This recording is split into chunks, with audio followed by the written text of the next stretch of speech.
So happy to be here and with a full room of people.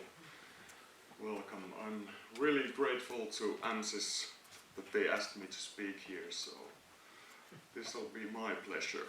And for once I get to speak a whole session about MunkiAdmin. I have a lot of slides. I'm trying to do a lot of live demos, so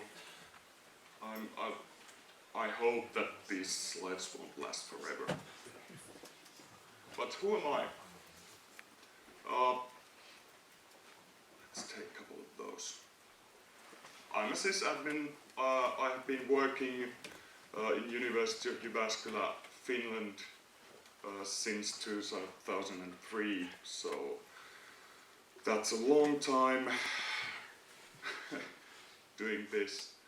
I started as a studio technician in the Department of Music, so I'm from the humanist arts. And I have always been responsible for everything Apple related, and now I work in the infrastructure team with some Linuxes and servers and backend stuff. I also just joined MCare Pro in Finland as a consultant, working mainly with Puppet and Munki and developing those things for them. But Finland, anyone been in Finland? Yeah, sure. We are, how would you say it, silent, and we don't smile that much. We don't like social events, and there's a perfect comic strip in Finland called Finnish Nightmares. You can get more of these from the URL. But these perfectly describe how I feel.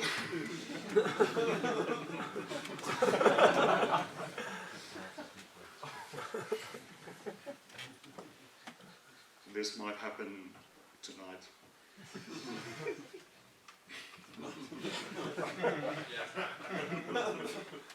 Yeah.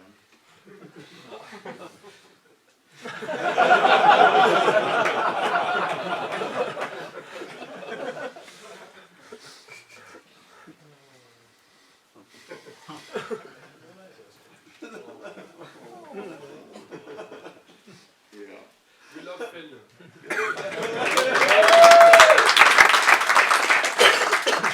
So MunkiAdmin. MunkiAdmin is of course an OS X app for managing Munki repositories.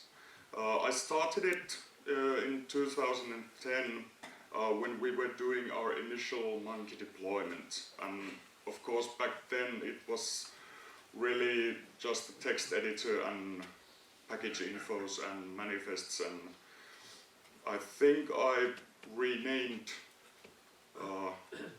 had to rename our Firefox installer to something else, and I had to do a search and replace, and that got me started with MunkiAdmin. So the whole refactoring and how to connect all the packages together and how to make them work in manifests, that was how I got to write MunkiAdmin.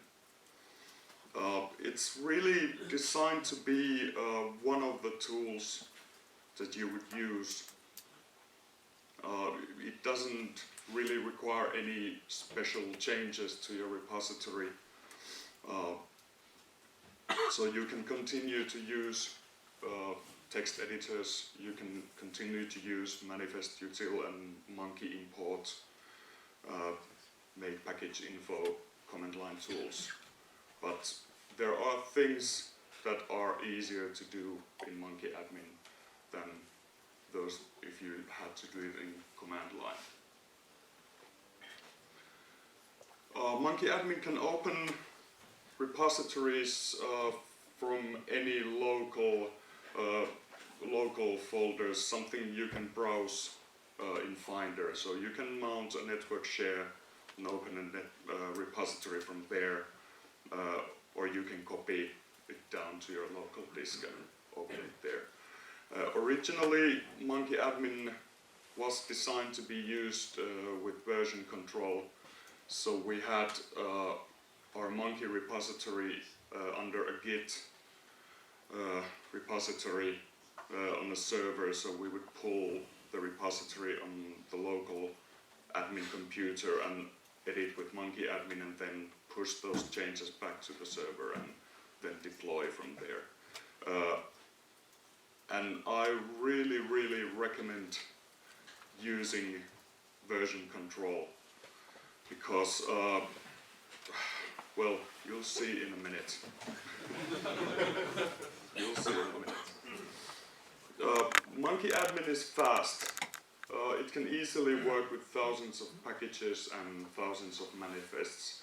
Of course, you probably won't have that many. In our production repository, we have a couple of hundred packages and a couple of hundred manifests, and so that's the repository that I use MunkiAdmin for on daily basis. But I've seen repositories with thousands and thousands of manifests.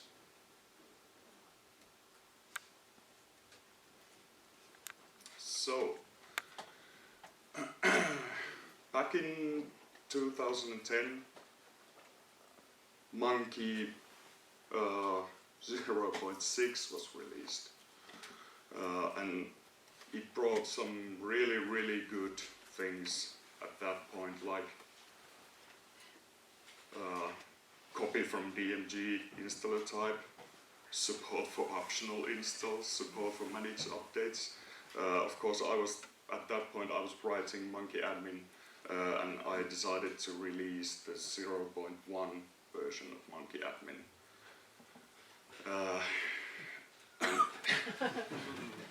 It wasn't really that good. And Greg decided to download MunkiAdmin and open his production repository in MunkiAdmin 0.1, and then I got this. So you can imagine this being one of the worst emails that you can get from a guy like Greg. And yeah, then came the other one. So yeah, I destroyed Greg's repository.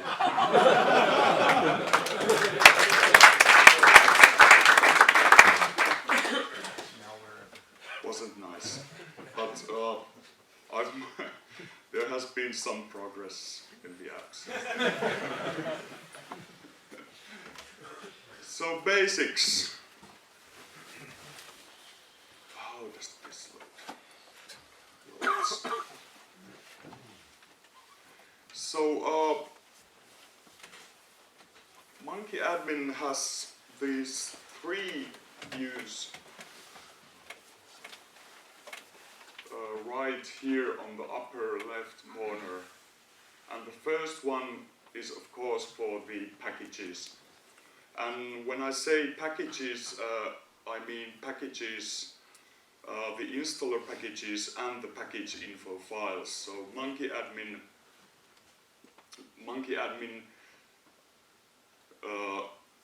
uses both of them when you are moving things around or doing this, but it only lists the package infos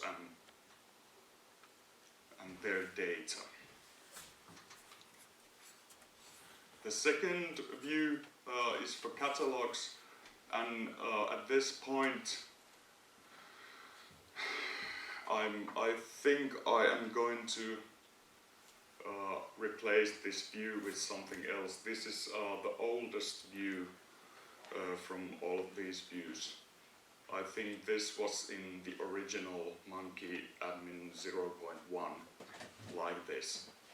All of the other views have seen refactoring and remodeling, but this is an ancient view of catalogs and then packages that have been assigned to a catalog. But it's still functional. I use it sometimes, but since you can now edit the catalog associations in the package view, I don't really think this is needed anymore, but it needs a replacement. And the last view is of course the manifests view, and it just has different sections on the sidebar. We'll go through these later, but you get your manifest sorted by catalogs, directories, recently modified, and all manifests. And you can of course get a whole list and see what the catalogs have been assigned and what's the file name and what's the name that Munki will use when referencing from other manifests.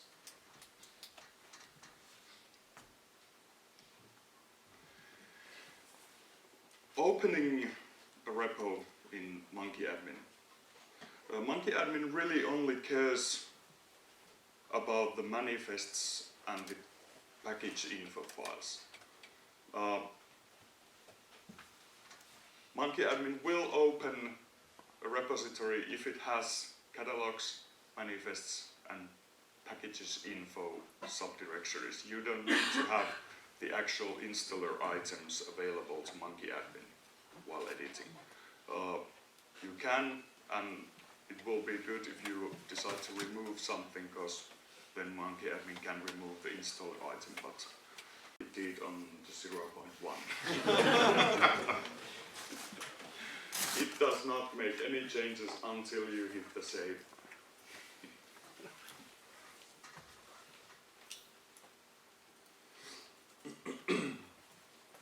And this this was a whole lot different in the 0.1.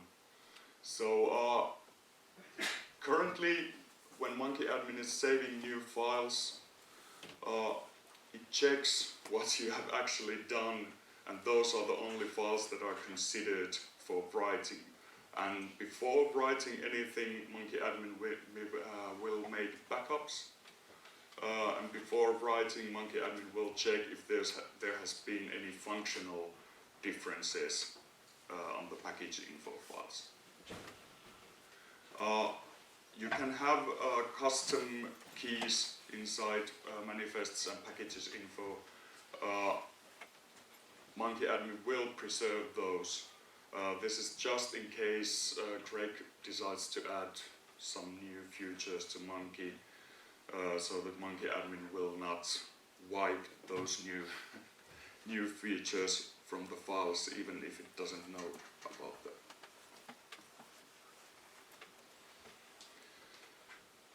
You can configure some of the things MunkiAdmin does when saving. The most useful things are concerning the catalog files. So when MunkiAdmin saves, it first writes the package infos, it then writes the manifests files, and it then runs the make catalogs command, just like you would with command line. But you can add the force flag if you don't actually have the installer files present on your computer. That's a useful thing to check. And this is going to be released to only run make catalogs if it's actually needed. So it's an expensive operation to do, so only run it if it is needed. Some other options concerning the saving.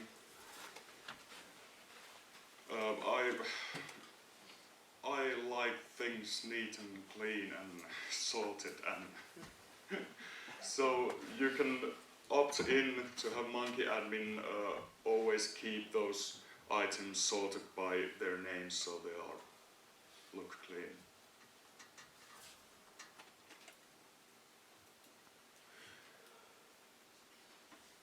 And I don't think this is something that people know, and I think this is something that I have implemented poorly, because MunkiAdmin creates backups for every file it writes, package infos and manifests, but it never cleans this. So check check your admin machine. You might have thousands of old files there, but I think better safe than sorry.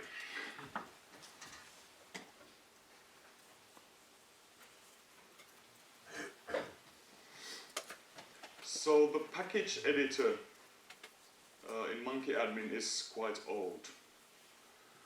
The original MunkiAdmin had the same type of view that you see for the catalogs view, where you'd have a list of packages and then you click one and the editor opens right next to it. So that wouldn't really work well with hundreds or thousands of packages.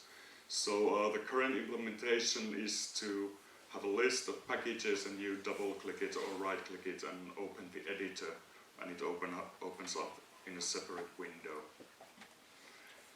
This is going to get a rewrite in the near future. I'm thinking about going to the same direction as the new manifest editor. So instead of all these tabs here, I would have a list of sections on the left side and then rewrite the whole editor. But here's a short overview.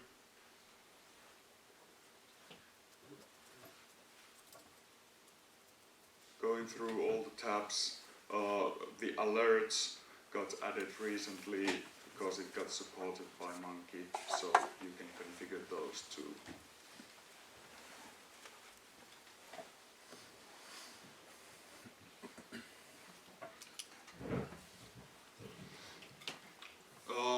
The manifests view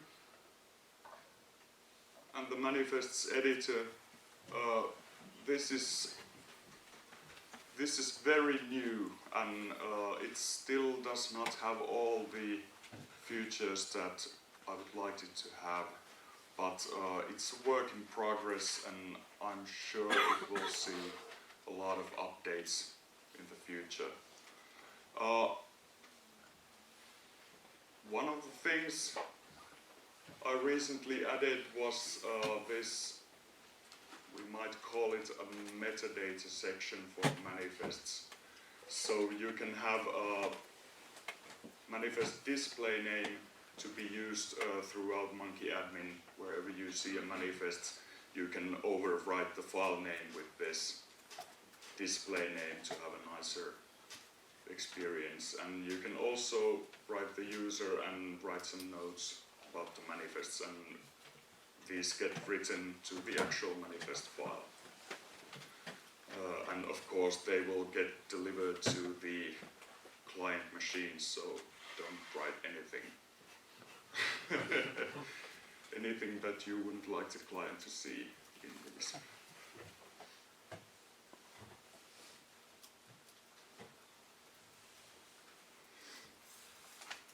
So it's quite self-explanatory.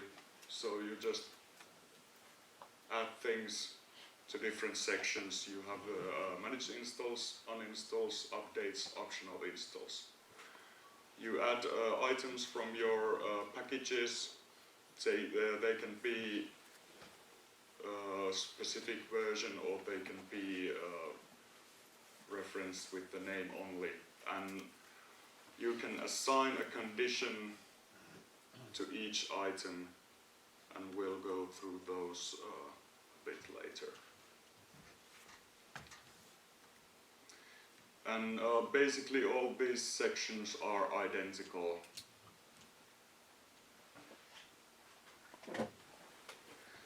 But then there's the included manifests where you can assign other manifests to be used by this manifest, and this is probably the most useful feature of Munki. But this is even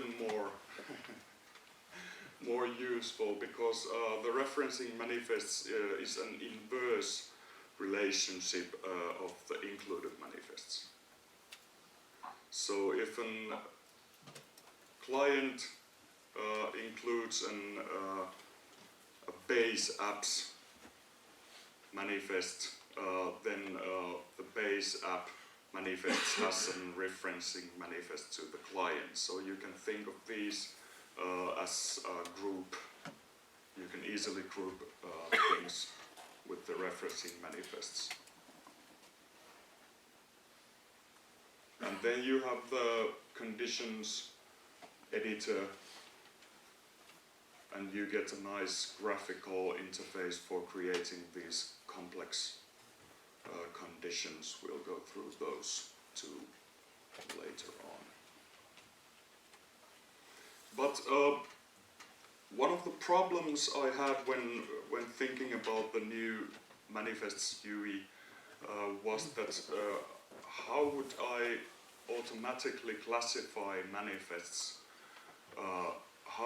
What are the properties of client machine manifests and group manifests and install manifests? So I decided that this would be a perfect solution.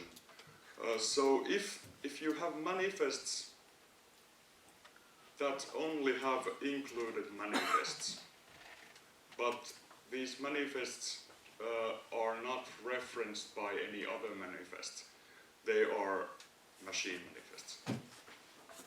If you have manifests that have included manifests and these manifests are used as included manifests by other manifests, they are group manifests.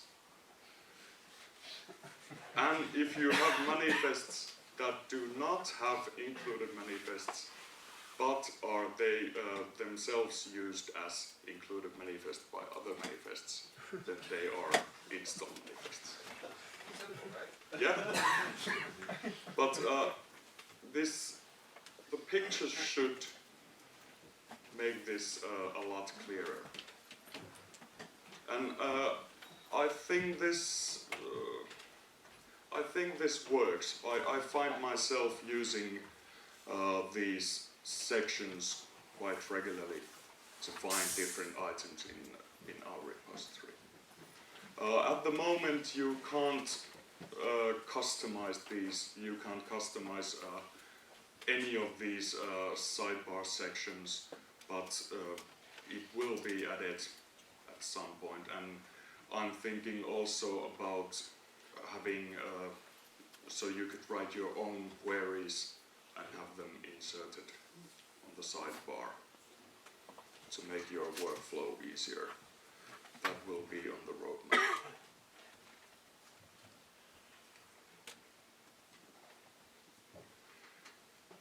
One of the new additions to MunkiAdmin and the packages view is that you can actually have a column for the catalogs, and this has helped me a lot in my daily work.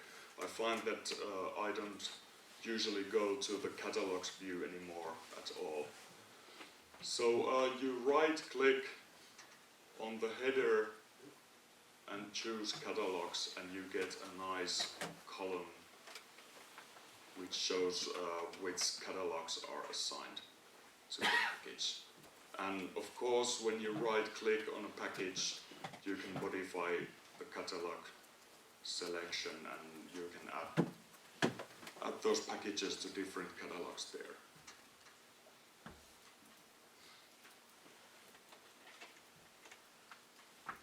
And yeah, of course. And if you're wondering about these titles, no, my catalogs are not per and t. My catalogs are production and testing. MunkiAdmin MunkiAdmin is not that smart, but it tries to shorten these. So if it can display two character titles that are different and unique, it will show them. But if you have catalogs like testing 1 and testing 2 and testing 3, then you will get a lot of attempts there.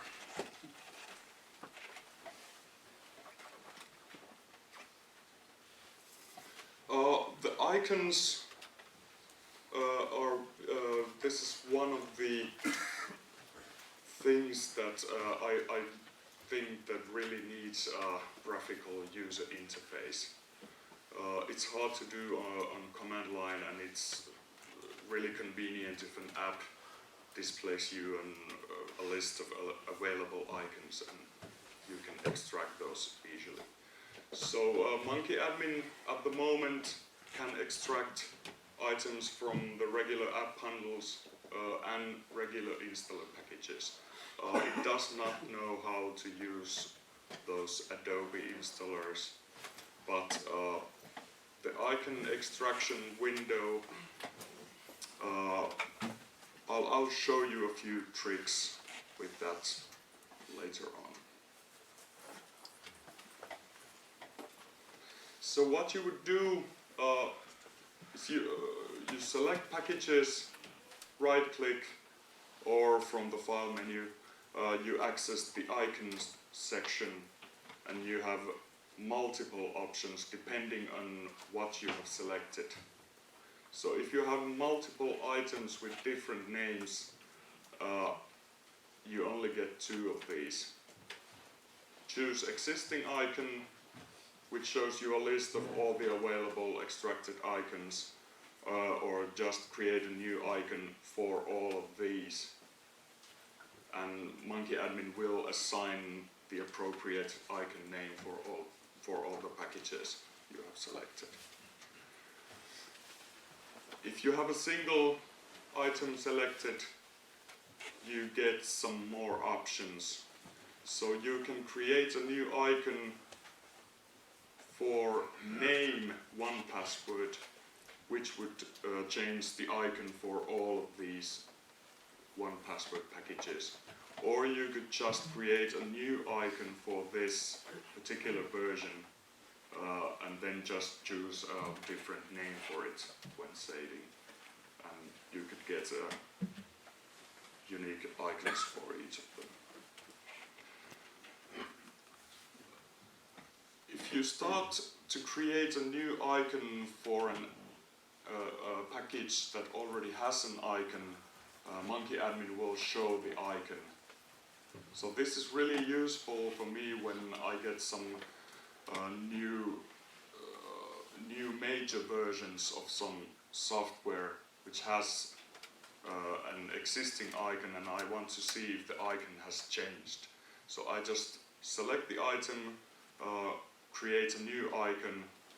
MunkiAdmin will show the existing icon here, and when I click extract, it will change to the new icon, and if there's no changes, then just hit cancel and that's it. No changes made. But if there's a new icon, then save and that's it.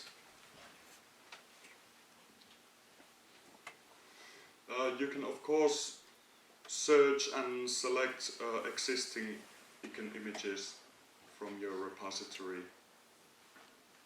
This is something that I use a lot. And you can always apply these changes if you have multiple packages selected. MunkiAdmin can do a simple batch extraction for icons. This requires that the package is quite simple and there's only one icon found inside the package.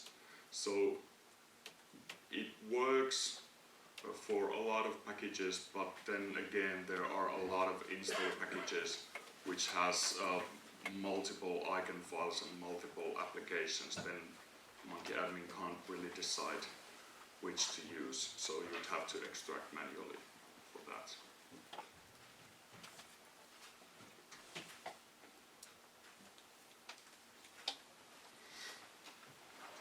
So at the beginning I said that one of the reasons I started writing MunkiAdmin was that I was going to rename a package which had been used in a lot of manifests and referenced in other packages and stuff like that. So MunkiAdmin can do a lot of changes to a repository quite easily, and the renaming is one of them. You can rename manifests, of course, you can rename packages, and all of the changes and the referencing items get renamed too. And if you're using Git version control, it's a really good way to see all the different relations that got renamed when you do something like this. Renaming a package in MunkiAdmin does not rename files on disk. So MunkiAdmin only edits the metadata inside a package info. The files themselves are intact.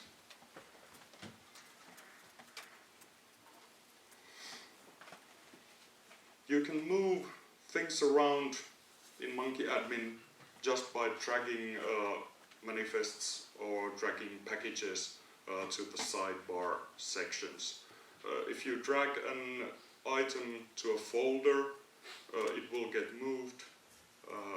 Of course, the installer item also gets moved if there's a corresponding folder structure there.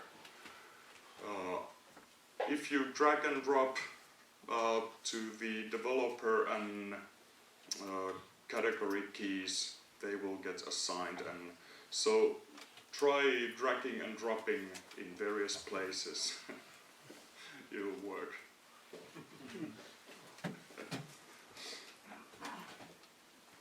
So then there are times that you want to remove things from your Munki repo.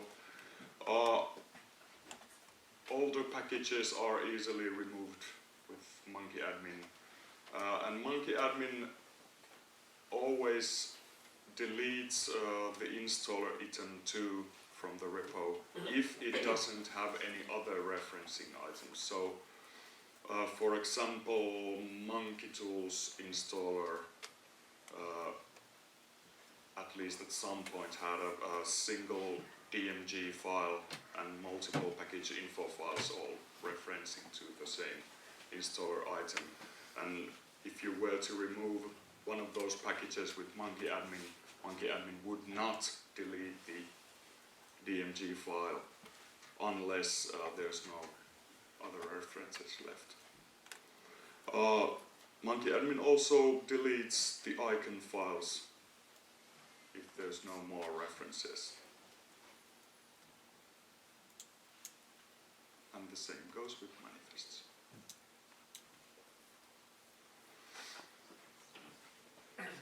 Something that got added quite recently, I think within 2015, is scripts. You can have MunkiAdmin to run your own custom scripts on a number of different times. So this is the list of currently supported scripts.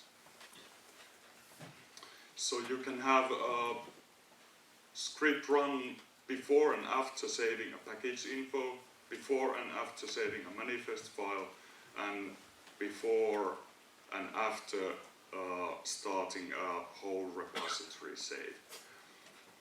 And one of the things that this could be useful is that if you want MunkiAdmin to make a version control automatic commits to version control, you could easily script that. The scripts should be placed within your Munki repository, or you can have some global scripts in your application support MunkiAdmin scripts.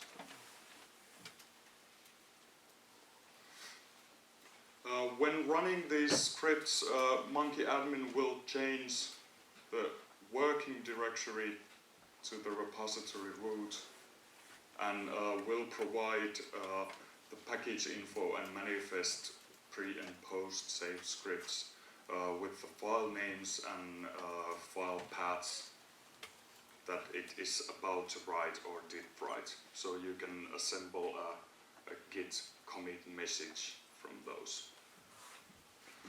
Those pre-scripts have the possibility to abort saving by exiting 1 or anything other than 0.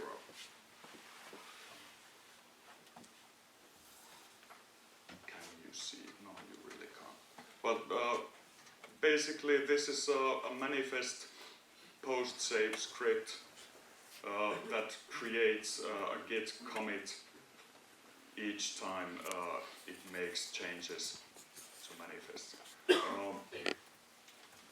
You might want to do this, or you might want to use the repository post-save script to make a single commit for all the changes. So this would make a commit for each of the files. I think this would be a perfect time for me to open. The single thing that you'll be doing the most when running auto package.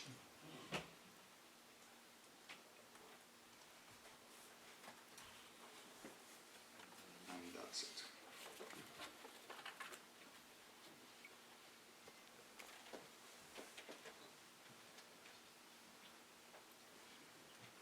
And MunkiAdmin created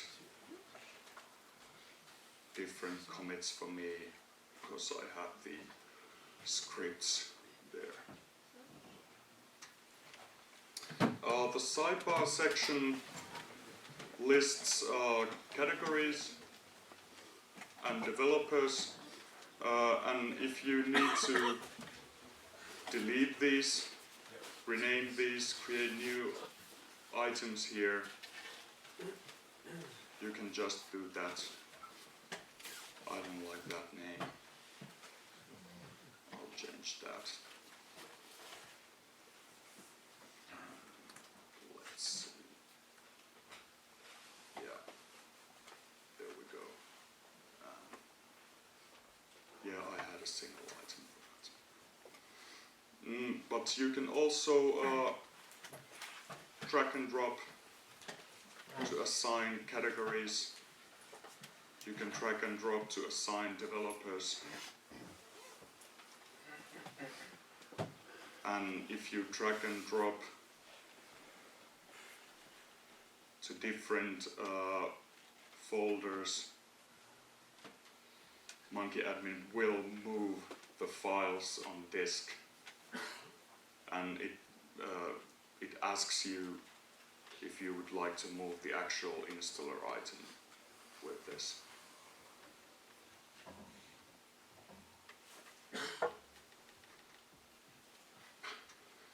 Should have checked the box there. I have a lot of icons here, but I think I have one that doesn't have an icon, and it's a GIMP. If I have a situation like this and I open the batch extract icons, MunkiAdmin will select only the items that do not have an icon. So you don't have to go clicking through these. And I can just automatically extract the icon. It should find it reasonably well. Yeah, there you go.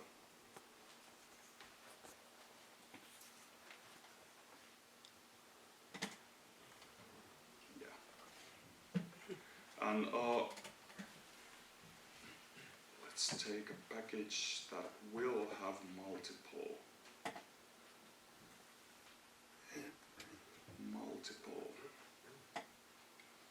icons found. So this is actually an installer package inside a disk image. So MunkiAdmin will mount a disk image. It will expand and extract all the different sub-packages to a temporary location, and it will find all different icon files contained there. So there might be a lot of things that you will probably not use, but MunkiAdmin will not know. But then you just select the one you'd like to use, and that's it. Now I have an existing virtual box there. And then if I would like to use, for example, all of these Munki packages should be using the one and same Munki icon, I can just find it here and apply them to all of the packages. And there I have a lot of commits.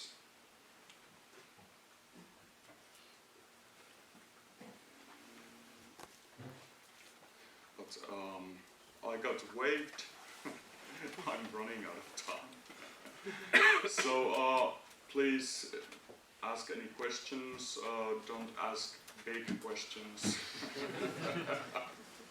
A lot of hands. There's a microphone coming. Yeah, there we go, so. Any questions? Be careful to drinks with that mic. Okay, this is work. I really don't have a question. I just want to thank you for your hard work. This is an awesome tool.